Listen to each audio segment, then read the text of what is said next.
Europe. Hélène Jouan, j'éprouve un sentiment assez banal de peur d'aller en prison. Ce sont les premiers mots hier de Jérôme Cahuzac à l'ouverture de son procès en appel. Mais l'enjeu de ce procès se résume-t-il au passage par la case prison de l'ancien ministre? Selon que vous serez puissant ou misérable, les jugements de cour vous rendront blanc ou noir. Jean de La Fontaine, maxime revisité depuis par Michel Sardou en chanson. La pression de l'opinion publique est un petit peu retombée sur ce procès en appel. Jérôme Cahuzac est aujourd'hui confiné au rôle de paria de la République. Il n'est plus le sulfureux Tartuffe qui salit tout un début de quinquennat. Mais en réclamant aujourd'hui la mansuétude, il ravive la crainte de l'impunité qu'on prête parfois aux puissants.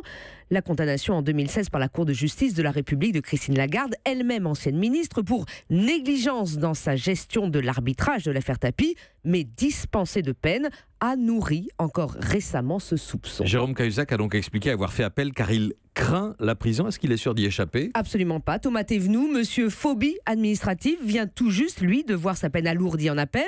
Et c'est sans doute cette crainte qui explique que Jérôme Cahuzac s'est adjoint les services d'un nouvel avocat, maître Dupont-Moretti, bien nommé acquittator. Alors, ce qui permet à l'ancien ministre de garder l'espoir, c'est qu'ils sont assez rares finalement, les condamnés pour fraude fiscale, à purger leur peine derrière les barreaux. Soit que leur peine est en deçà de 2 ans et à ce titre aménageable, soit qu'ils se débrouillent pour quitter le territoire avant, ce fut le cas d'un joueur de foot du club de Valenciennes qui préféra regagner le Brésil, soit que les juges estiment que l'âge appelle la clémence, comme dernièrement pour Serge Dassault, condamné pour blanchiment de fraude fiscale, mais l'affaire est en appel. Pour autant, on est en droit d'attendre un procès exemplaire. Bien sûr, mais une peine peut-elle, elle, être exemplaire? Dans le cas de Jérôme Cahuzac, les attendus du jugement en première instance étaient cinglants, les juges parlant d'une faute d'une exceptionnelle gravité.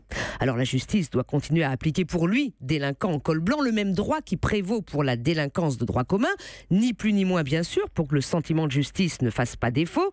En attendant, il faut rendre justice à Jérôme Cahuzac et à sa tartufferie effarante d'avoir fait accomplir des progrès absolument considérables à la lutte contre l'évasion et la fraude fiscale.